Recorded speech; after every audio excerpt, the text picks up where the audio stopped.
শান্তি আসা সম্ভব না। আমাদেরকে সৃষ্টি করছেন আল্লাহ, আল্লাহই ভালো জানেন আমাদের কোন রোগে কোন মেডিসিন দেওয়া লাগবে, কি করলে কি দেওয়া লাগবে, কি করলে সমাজ সুস্থভাবে পরিচালিত হবে। সম্মানিত ভাইরা, আল্লাহ যদি জানেন ভালো, আল্লাহর যে বিধান অনুযায়ী আমাদের সমাজ চলতেছে, চলে আমাদের শিক্ষা ব্যবস্থা চলে, এটা আমাদের জ্ঞান বললেন যে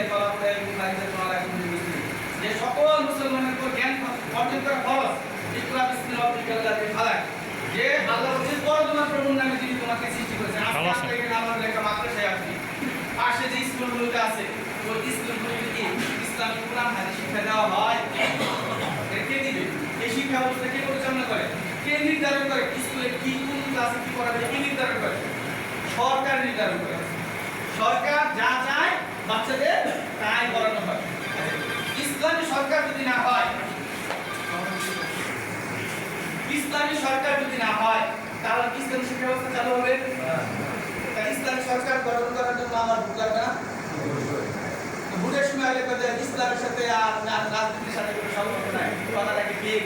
রাজনীতির সাথে ইসলামের সম্পর্ক না থাকে ইসলাম পরিপূর্ণ ব্যবস্থা হইল? রাসূল সাল্লাল্লাহু আলাইহি ওয়াসাল্লাম রাষ্ট্র পরিচালনা করছেন, রাসূলের সাহাবীরা কি রাষ্ট্র পরিচালনা করছেন? তাহলে এই রাষ্ট্র পরিচালনা করার জন্য যারা যোগ্য, যারা আল্লাহর বিধান মতে রাষ্ট্র পরিচালনা করবে, তাদেরকে আমাদের সহযোগিতা কি করতে হবে? করতে হবে কিনা? অবশ্যই।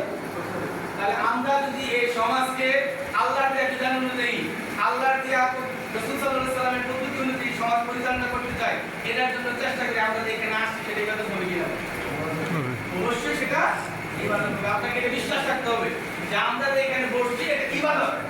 এটা কি ইবাদত? নামাজ পড়া যেমন ইবাদত, হজ করা যেমন ইবাদত, আমরা আজকে এই প্রোগ্রামে যে সময় দিচ্ছি, এখানে যে অর্থ ব্যয় করছি, অবশ্যই এটা কি কথা বুঝতে পারছেন?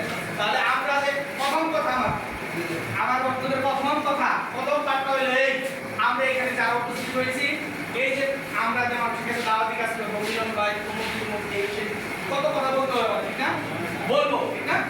এটা বলবো কি অবশ্যই আপনাদের এটা আগে ক্লিয়ার করতে হবে যে আমরা যে জামাত ইসলামের সাথে সম্পৃক্ত হয়েছি, একটা কথা বলবো মানুষ জামাতের পক্ষে, এটা কি অবশ্যই কি বুঝতে পারছেন?